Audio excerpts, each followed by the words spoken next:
Hello there! This is a video about SharePoint lists with more than 5,000 items and PowerApps. If you're trying to build a PowerApp against a SharePoint list as your data source that has got more than 5,000 items in it, you're going to have issues. And then, when you solve those problems, you're going to have new problems. And the new problem is going to be performance. Let's solve the first problem first, getting more than 5,000 items back to PowerApps, and then solve the second problem, which is performance. So here I've got an app. Let's just run that app. And all this app does is execute a flow, which runs a do until loop and builds up an array of items, goes around and round and round, getting items from a SharePoint list until there's no more to get, and then returns it to a collection in PowerApps. Let me just show you the list. List is 17,000 rows long with 8 columns.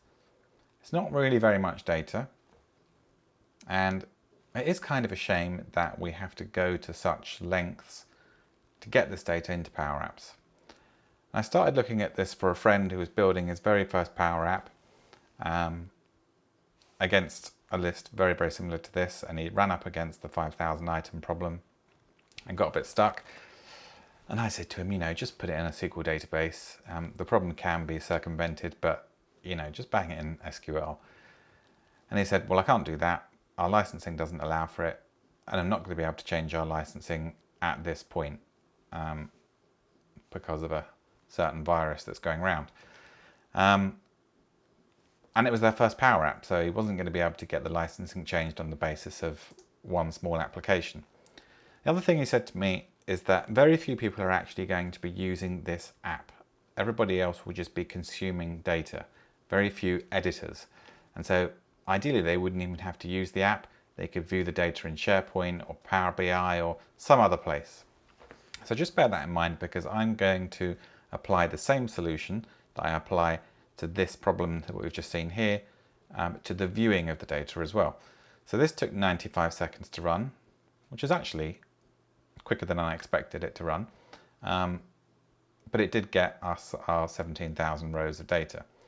Let me show you the flow, and then you'll understand how it works, and you can build a basic version of it. Now, you can copy this flow outright. If your operation to get more than 5,000 items isn't going to be used in a user interactive process, i.e. it's not going back to PowerApps, then just use the get items method like I'm just about to show you. Because it doesn't matter how long it takes to run if it's just running in the background. But if you've got users waiting to get data back, then you need to do something quicker, and this is pony, which means not very good for those that don't for those that aren't familiar with English slang. So let's go over here. Right, so this is the one that's just run over 5,000, and we can see here it took 1 minute 23, and there was a bit of time where it took it to actually get back to PowerApps. I'll go through this flow in detail. I'm not going to build it here because it's already built, and at the end you can download all of these flows from my blog and then just modify them to your purposes. But I want you to understand how it works, because each iteration is a bit quicker and a bit quicker again. But essentially they all work in the same way. So at the top, three variables are declared: an empty array, an integer which is just set to 0. This is going to be used, actually I'll explain later why it's going to be used, a boolean, bool empty, and then we drop straight into our do until loop. Now the condition of our do until, in fact let's not look at this in the run history. Let's edit it. The condition of the do until is run until bool empty is equal to true. And then we drop straight into our get items. Now I do want I know we've got run history here as well. I want the run history for this version because it's helpful. So we use the standard get items action in Power Automate to pull 5,000 items from our list. And the filter query is where ID is greater than int ID, which on the first iteration is going to be 0. And then get a batch of 5,000 records. Now this field here, top count, it will let you put in any value that you choose to put in, but it won't pay any attention to what you put in. Anything more than 5,000 will just be disregarded. It will get you 5,000. And that is true no matter what method you're going to use, because in a later version of this flow, we're going to use the SharePoint API. But that won't let you get more than 5,000 either. So we need a loop to get data in batches of 5,000. Now, the problem with this get items, in fact, let's continue here. So the output from get items goes to a union. And what this union does, it unions the output of get items with our existing array items, which is currently empty. The first iteration, it'll be empty. And there the value of that array is actually set. So the union happens here, and then we set the value of array items to the output of union, because this is a compose action. Then we set the last spool ID, which gets the ID of the last record from our record set. So we know where to start from on the next iteration. So if we look at that in the run history, get items ran, that took 9 seconds.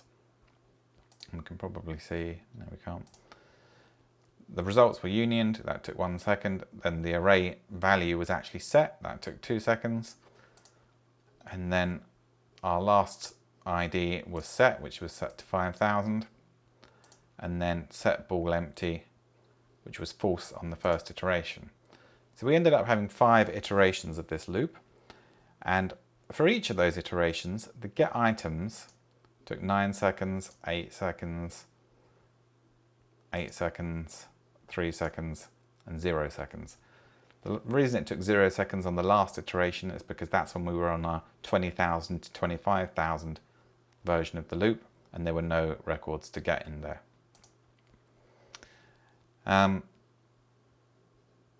But there is another problem. In addition to get items taking a long time, what's happening is our array items is getting bigger and bigger and bigger with every iteration. So it starts to take 2 seconds, then it's 4, then 6, another 6, and another 6. So it's a lot of time we're wasting just on setting the value of that array. And the reason that this get items takes so long is because the get items action, when it reaches out to SharePoint to bring items back, it brings back a whole load of other information that we're actually not interested in, metadata, and other bits of, well, it's mainly metadata, and other columns that are in the SharePoint, that aren't actually in the SharePoint view, it brings them back. So we need to get rid of that stuff. And the easiest way to do that is with a select query. So if we now go back to the app, and run a version 2, this is get items with a select action. So we'll leave that running and go back to the flows and have a look at version 2. Version 2 is almost exactly the same as version 1, apart from the do until loop. The output of get items is pushed into a select action, and that thins the data down. Now if you have a look at the output, in fact I've got it here. So the output of the version 1 for one record looked like this. So everything from here to there is information that we didn't actually request. It's not in the SharePoint view. And so in this case, the metadata that's being brought back by SharePoint is actually bigger than the actual data that we're interested in. And this resulted in a 3.5 meg JSON payload coming back into Power Automate, and then also being loaded into that array. So that array, by the time it's run 5 times over, is going to be like 18 to 20 odd meg. It's just too big, and actually that data will end up going back into PowerApps as well, and probably slowing things down there as well. So let's go and have a look at our app, see if it's finished. Yeah, that's now finished and took 59 seconds. So we went from 95 seconds down to 59 seconds, just by adding that select in and making the array smaller. So let's just go and look at the run history of that. Version 2.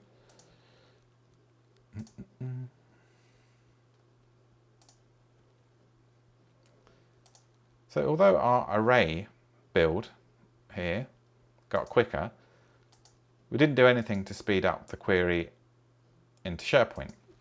So that's the next thing that we need to tackle, because the SharePoint part is still a heavy going operation. And the easy way to do that is to use the SharePoint API. So let's go back to our app and use the SharePoint API to retrieve the items instead. And this actually makes for a more simple flow, because we don't need the select items action. We can use the SharePoint API to say, just give us the information that we want and none of the information that we do not want. So let's go and have a look at that.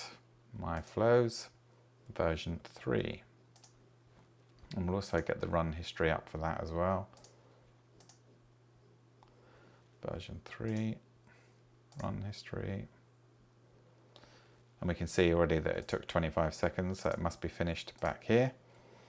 So based on the SharePoint API, we've got down to 30 seconds. Our little user state emoji still isn't very happy, and in my opinion, for a user to open up an app and wait 30 seconds for a data response is too long. They'll be pissed off by then. So let's have a look at the do until loop. So now our SharePoint requests are down to 2 seconds, 1 second, and 1 second.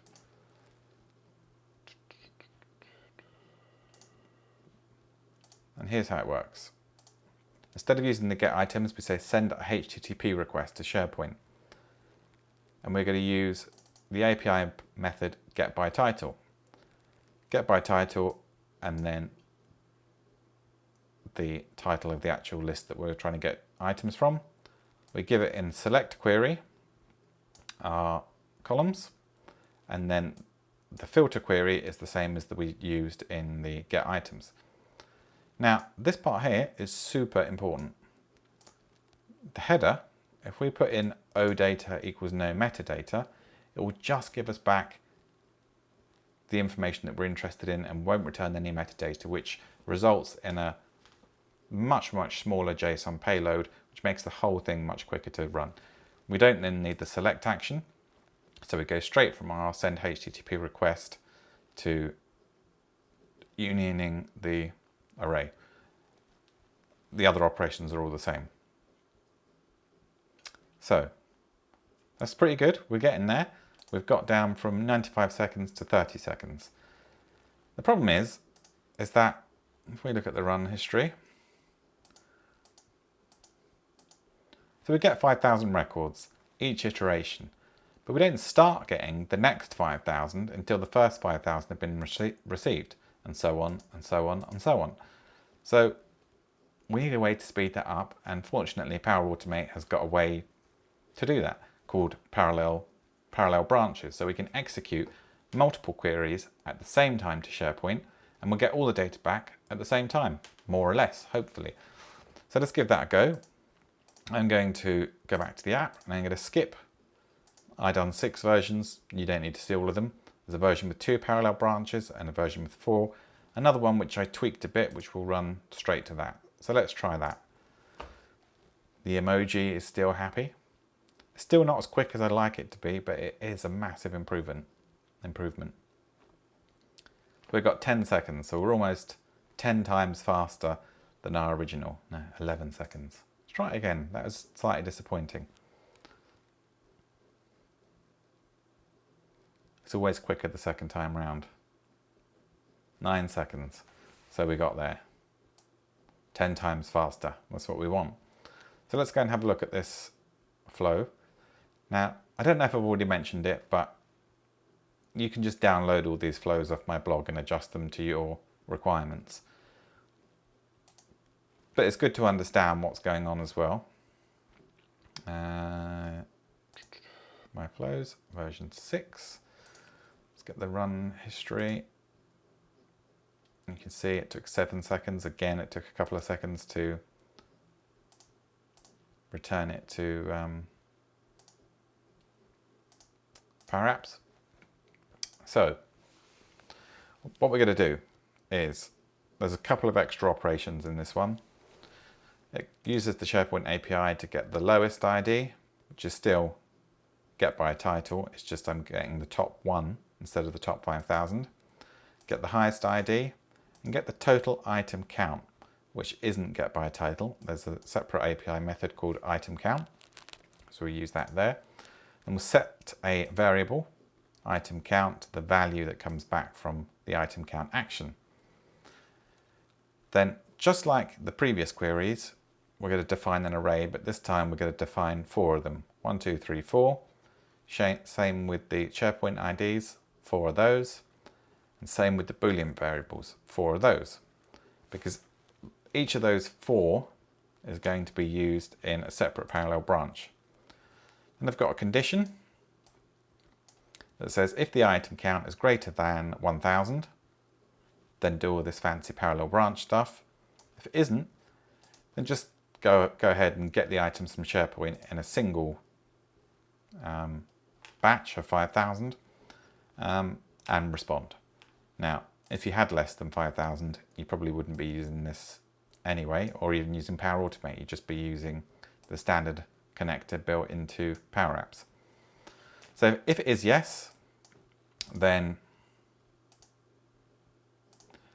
it does this. Let me just copy this into Notepad so it's a bit easier to read. So it subtracts.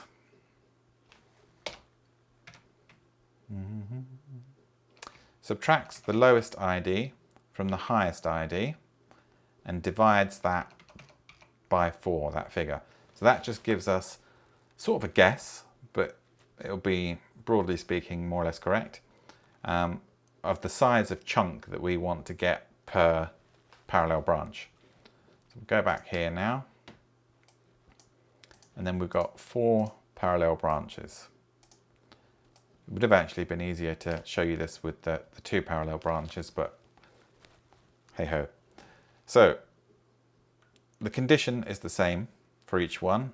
If the bool empty is true, then you've reached the end. And then we do our HTTP requests. So the HTTP request, which is slightly easier to see in the run history,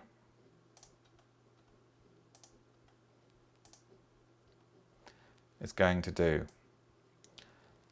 select where the ID is greater than -1, which is the value of our integer, and less than, or rather less than or equal to 4,250, which is the calculation from up here, from this divide total by 4.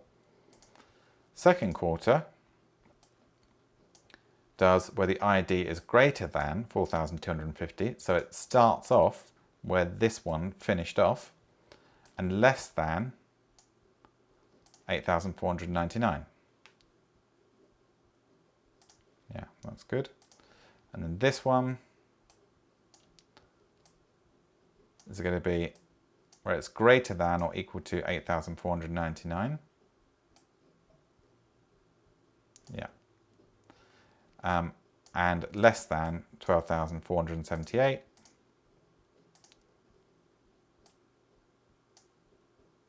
And this one is saying greater than or equal to 12,478. So again, it's starting off where this one finished. And there's no there's no ending figure, because this is just going to get the remainder of whatever's left. So let's have a look at how that run. So let's just close these up so we can see what we're doing. So these only ran one iteration, because I've only got 17,000 rows. Each batch could get up to 5,000 records. So we didn't have to have an additional iteration of the loop. So it took 3 seconds, 4 seconds, 4 seconds, and 3 seconds.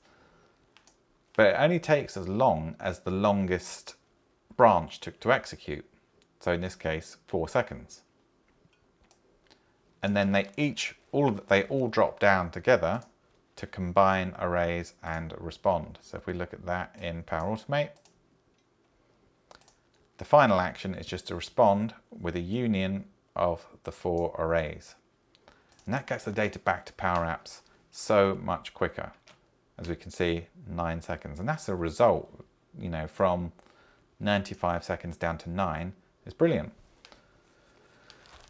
I still don't think you should have to go through all this crap, but you do. So get on with it. Now, I haven't obviously gone into any detail about how to execute a flow from PowerApps. I'm not going to show you this button that I'm using because it's full of switch statements. Having said I'm not going to, I am actually going to. Here you can see that it's just creating a collection called employee details v1, and then these are the names of the flows themselves.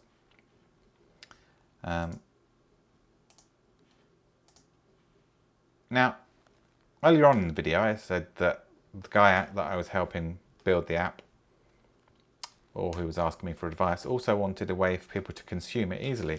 And actually viewing this many items in SharePoint, searching through it, etc., isn't that easy. Unless you're an expert in setting up SharePoint lists and creating indexes, etc., etc., which this person was not. So I thought, do you know what, we can just edit this flow, make one tiny edit. So if I go back to the flow, now I'm cheating a bit here because this does require a premium connector, but you could do it with just one license of a premium flow connector. You wouldn't need the flow connector to be premium for everyone. Change that first condition from PowerApps to when a HTTP request is received. And then all I did was build, I just got some, you know, there's so many jQuery based grid controls. All this grid control does is connect to that HTTP trigger and gets exactly the same data that Microsoft Power Automate was using. And here we can flick through this whole data, no problem at all. We can search it. Let me put something in, Holloway. And there are all the Holloways. And then we can also do fancy things. I mean, this grid can do a hell of a lot of fancy things. I didn't really play with it. So we could group it by brand, and then we could group it by furloughed, or even move those two things around. And there, it's easy. And that is it's kind of strange to think it's actually easier to view data that's stored in SharePoint outside of SharePoint. But this does work really well. It took me 5 minutes to put together, if that. This is using, I forget what it's using. I'll put the code on my blog, DX Extreme or something. But there's so many jQuery based grid controls. And that's it. So that's quite successful. We brought back 17,000 records in 9 seconds and created another method of being able to view that data for the people that don't need the app. Pretty good. See how you get on. If you get stuck, leave a comment. I'll try and help you out. Otherwise, just go to the blog, download the flows, smash them up to your environment, customize them, try it out, and if it works, it works. But do take the time to just understand it if you can, and don't bother with that get items method if you're using Power Automate to get more than 5,000. Just go straight to the SharePoint API. That's going to make your life so much easier, and it's going to return those results so much faster. Don't bother with the parallel branches if you don't need them, if you haven't got that much data. If you have got a lot of data, then you could use 4, 6, 10, however many you need to get the data from your list as quickly as you need it. And it seems like SharePoint can handle the multiple requests simultaneously, no problem at all. So that adds some additional value to using SharePoint as a data store, which I don't personally like doing, but I can totally understand why people do it based on licensing constraints. So see how you go. Good luck. Let me know if you need any help. Cheers. Bye-bye.